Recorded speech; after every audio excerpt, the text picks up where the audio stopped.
जी, break से आ गए हैं वापस और आपको कहेंगे एक बार फिर से खुशामदीद एंड सुबह खैर। और बहुत सारी ऐसी बातें होती हैं जिसमें हम जब आपको कोई बात बता रहे होते हैं तो दिल तो चाह रहा होता है कि बैठ के जो है अफसोस ही किया जाए खाली, लेकिन कोशिश ही की जाती है कि अफसोस के बजाय उस पर कोई बात करें और मालूमात करें जिससे आपको भी पता चले कि आगे क्या होने जा रहा है। और ऑलरेडी हम इस पे बातें करते रहते हैं कि हमने देखा है कि मुल्क में ख़ास तौर से आजकल जब सैलाबी सूरत हाल हुई हुई है और हर तरफ हम ये देख रहे हैं कि खड़ी फसलें तबाह हो गई हैं, जहाँ लोग घर से बेघर हुए हैं वहाँ हमने ये देखा कि काश्तकार जो है उसको सबसे ज़्यादा नुकसान हुआ है।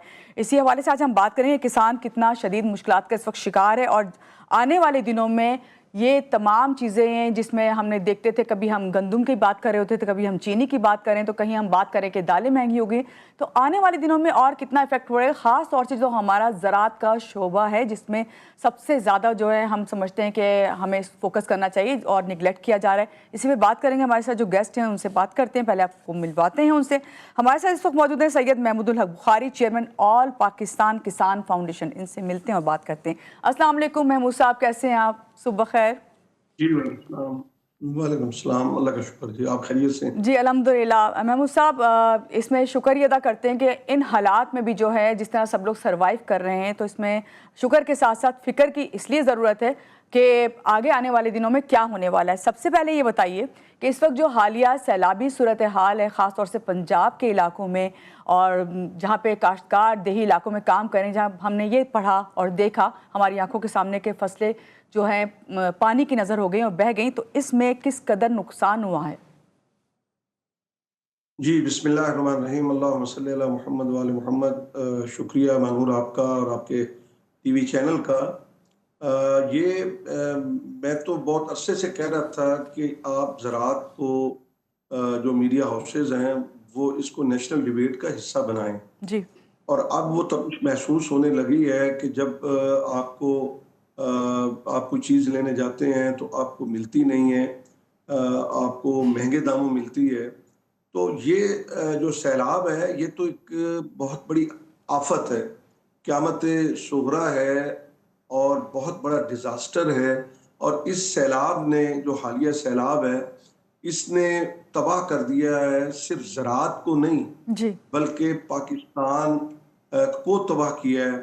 आप ये समझें कि आपकी इतनी बड़ी आबादी जो है, आप सियालकोट ले लें, नारोवाल ले लें, पसरूर ले लें, आप गुजरांवाला डिवीजन, लाहौर डिवीजन, फिर आप आगे आ जाएं तो अब ये मुल्तान डिवीजन और ये तमाम पट्टी, और फिर बहावलपुर डिवीजन जिसमें रहीम खान मेरा ज़िला भी शामिल है, जी। तो उसमें बेतहाशा नुकसान हुआ है। अब किसानों ने अब इतना अरबों रुपए इन्वेस्ट किया हुआ था, और ख़ास तौर पे आपका जो सियालकोट है, आफजाबाद है, आपका मंडी बहाउद्दीन है और गुजरात और ये सारे एरिया, ये चावल की फसल तकरीबन पक चुकी थी। उसके अलावा आगे चलें तो तिल की फसल तैयार होके और वो सुखाने के लिए किसानों ने खड़ी की हुई थी। और ये तो एक ऐसे कर्मनाक मंजर है मानूर, आपको यानी बताते हुए दिल भर आता है और आंखें नम हुए बिल्कुल। बगैर नहीं रह सकती कि आप देखें कि पलक झपकते ही एक जो घरों में बैठे थे और वो अपने मसरूफ थे काम में, अपने बच्चों के साथ हंस रहे थे और गपशप कर रहे थे, तो एकदम से उनकी वो क़यामत का मंजर था कि वो अपने आप को बचाने के लिए अपने माल मवेशी उनके बह गए, उनकी जानों का ज़िया हुआ, उनके मकान मसमार हो गए, उनके जी। ट्यूबवेल्स जो हैं वो तबाह हो गए, उनकी यानी दुनिया ही उजड़ गई है। कोई और शक नहीं। हमारी हुकूमतों में मानूर ये बदकिस्मती की बात है कि हमने इदारों को बनाया ही नहीं है, चाहे वो हमारी इस्टेब्लिशमेंट हो, चाहे वो हमारे जी। सियासतदान हो, जी बिल्कुल। चाहे हमारी वो सिविल ब्यूरोक्रेसी हो। जी। अब बात ये है कि और बहुत से दुनिया के अंदर ममालिक हैं जहाँ पे सैलाब जो है इससे कहीं ज़्यादा आते हैं, लेकिन मजाल है उनका एक निज़ाम और सिस्टम है, ऐसा है कि वहाँ पे इस तरह से वो सिर्फ उसको अल्लाह की रज़ा कह के या एक कि कुदरती आफत है जी, ये बात कह के हमारे अफसरान भी इदारों के वो भी जान छुड़वा लेते हैं, और हमारे सियासतदान वज़ीर आला या वज़ीर आज़म जो हैं वो भी जान छुड़वा लेते हैं। जी। आप मुझे बताएं कि जिसने इतना सफ़र किया, जिसने, अब आप खुले आसमान तले तसव्वुर कीजिए इस गर्मी के अंदर जो है वो बेचारे लोग बैठे हुए हैं, सबको खैमे भी मुयस्सर नहीं है। बिल्कुल आप सही देखें बात यहाँ कह रहे हैं पे महमूद साहब। आपसे मैं इसी हवाले से आगे बात बढ़ाऊंगी कि ये जो अभी आपने चावल का जिक्र किया, हम कपास, गन्ना और दूसरी चीज़ों का अगर जिक्र करें, खासतौर से हम अभी गंदम का जिक्र कर रहे थे, तो और कौन कौन सी फसलें हैं जो इसकी जद में आई हो, तबाह हुई हैं, और आइंदा ग़िज़ाई किल्लत का क्या बहरान पैदा हो सकता है इस वजह से? जी मानूर, सबसे ज्यादा चावल जो हम्म। इस वक्त बम्पर क्रॉप थी वो बहुत इफेक्ट हुआ है।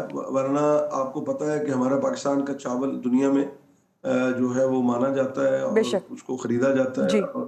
और फिर ये है कि आपके सबसे ज्यादा इफेक्ट वो हुआ। फिर उसके बाद जो है ये हमारे एरिया जनूबी पंजाब के जो हैं वहाँ पे कॉटन को बहुत नुकसान पहुंचा। कॉटन पहले ही हमारी हुकूमती पॉलिसियों और उनकी नालायकियों की वजह से जो है वो आप 300% बाहर से इंपोर्ट कर रहे हैं। आप देखें कि ज़राअत जो है हमारी जीडीपी का 24% है। जी। मालूम कितनी एक अलमिया की बात है कि हुकूमतों की तवज्जो ही नहीं रही। ये ग्रेजुअली, वो कहते हैं वक्त करता है परवरिश बरसों, हादसा एक दिन में रूनुमा नहीं होता। जी। ये कोई एक दिन का किस्सा नहीं है कि भी ज़राअत जो है तबाह हो गई या ये सैलाब आया और वो सब कुछ बहा के ले गया। आप देखें कि जो किसानों के जानवर हैं वो उनको अपनी औलाद की तरह अजीज होते हैं। जिस तरह वो बिल्कुल। उनकी परवरिश करते हैं उस तरह उन जानवरों की परवरिश करते हैं। और वो बह गए और एक एक भैंस जो है वो 10-10 लाख की, 8-8 लाख से कम नहीं होती। वो उससे उसका रोजगार जुड़ा होता है जब उसको फसलों से कुछ नहीं मिलता। जिस तरह पिछली दफा पंजाब गवर्नमेंट की पॉलिसी, नाकस पॉलिसियों की वजह से गंदम जो है वो किसान से औने पौने छीन ली गई और उसको जो है वो उसका मुआवजा जो उसकी अखराजात थे वो भी नहीं, जो 3400-3500 रुपए वो भी नहीं मिले, बल्कि 1800 और 2200 में।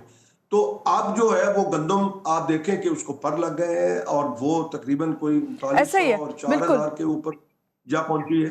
तो इसलिए ये है कि हमारे यहाँ जी। चूंकि तरजीह नहीं है, बिल्कुल सही ज़राअत आपने कहा तरजीह महमूद नहीं है। साहब, यहाँ पे ज़राअत तरजीह नहीं है, लेकिन इस वक्त जो सबसे ज़्यादा अवामुन नास को फिक्र है वो ये है कि क्या आइंदा जो सैलाब ये आया है, इसके बाद आइंदा बरस की जो फसलें हैं और बीज हैं और बाकी जो ज़खायर बचे हैं, क्या उन पर भी असर डालेगा ये? जी मानूर, बिल्कुल डालेगा। आप ये देखें कि वो उसी के असरात है ना जी, जो माफियाज बैठा है। हम उस वक्त हुकूमत को चीख रहे थे कि खुदा के लिए इसे डीरेगुलाइज मत कीजिए। जी। आप जब देखें फूड सिक्योरिटी, हर मुल्क जो है वो अपने पास रिजर्व रखता है। पता नहीं किस अहमक और नाअहल लोगों ने ये मशवरा दिया मरियम बीबी को और उन्होंने जनाब इसको कहा कि जी हमने इसमें दखल नहीं देना और इसमें बड़ी करप्शन है तो फलां है तो फलां है। और वो 76 साल का वो जो सारा निज़ाम है वो बर्बाद कर दिया। अब आप गंदम ढूंढने से नहीं आपको मिलेगी, अब तो माफियाज के हाथ में है। और वो माफियाज जो है वो हुकूमत के कंट्रोल के अंदर नहीं है, चाहे हुकूमत जितना मर्जी कर ले। ठीक है। उसके बाद आप ठीक है। देखें कि सब्जियां, अभी आप सब्जी लेने जाएं, सब्जियां सारी तबाह हो गई। अब वो एक दिन के अंदर तो होती नहीं है, वो एक साइकिल है। पहले बलूचिस्तान आपका आपको सब्जी देता है, फिर आपका सिंध देता है, फिर पंजाब देता है, फिर खैबर पख्तूनख्वा देता है। वो कुदरत की तरफ से अल्लाह ताला, हम तो शुक्र करें कि हमारे पास सारे मौसम है बिल्कुल सही। कि हमें बाहर से लेने महमूद साहब आपने की बिल्कुल सही जरूरत बात नहीं है। कही है। इस वक्त आपसे बात करूंगी कि इस वक्त जो है फौरी तौर पर ज़रूरी जो शोबा है उसमें कौन सी इस्लाहात की जरूरत है ताकि इन तमाम परेशानियों से और चैलेंजेस से निपटा जा सके? देखिए मानूर, सबसे पहले तो ये है कि मुल्क के अंदर जरिए इमरजेंसी नाफिज की जाए।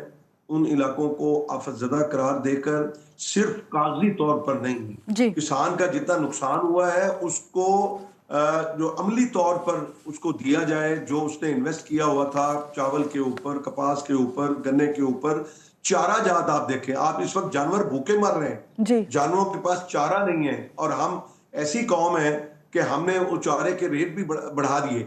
हुकूमत को चाहिए कि वो अपनी ये स्कीमें खत्म कर दे, ये जी। Tractor scheme, super seeder scheme, ये किसान कार्ड, इनको खत्म करके वो इधर इन्वेस्ट करे और अब मेरे इन मुसीबत ज़दा किसानों को जो है वो दे।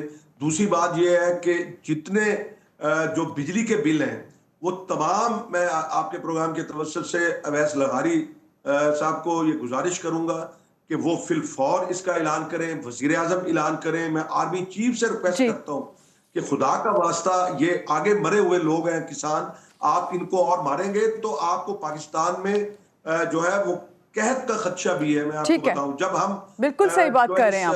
हमें शकत ही नहीं होगी फसल बीजने की। अच्छा, फिर उसके बाद जो ट्यूबवेल जी, हमारे उजड़ गए वो जो है उसको लगा के दिए जाएं, जो हमारे बिजली के बिल हैं वो माफ किए जाएं, जो आबियाना है क्योंकि वो ये वो माफ किया तमाम जाए। चैलेंजेस हैं जिनसे इस वक्त जो है हाँ, काश्तकार आज का जो है वो फेस कर रहा है। बहुत शुक्रिया आपका बुखारी साहब हमारे साथ है, जो हमें अपडेट करे थे जो इस वक्त हमारी एग्रीकल्चर की सूरत हाल है।